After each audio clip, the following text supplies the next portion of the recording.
કઈ રીતનો બનાવ હતો, કોણ છે આરોપી અને કઈ રીતના એની ધરપકડ કરવામાં આવી?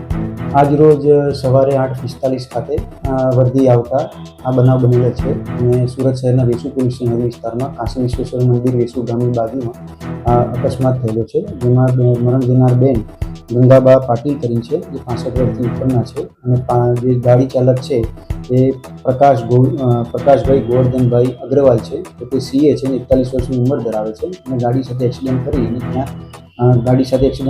ત્યાં તેઓને અટક કરી અને કાયદેસરની આગળની કાર્યવાહી પોલીસ હાથ ધરેલ છે.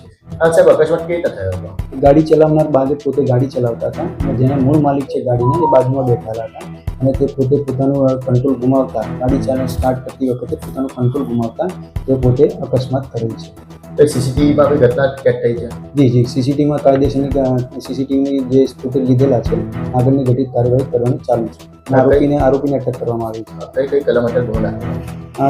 બીએનએસની કલમ મુજબ 281, પબ્લિક 125A, 125B, 106, એનવી એક્ટની 184, 177 મુજબની કાર્યવાહી કરવામાં આવી છે. મૃતક મહિલા છે ત્યાં શું કરી હતી, કોણ હતી? તે મૃતક મહિલા ગંગાબેન પાટીલ હતા, ત્યાં પોતે બેઠા હતા.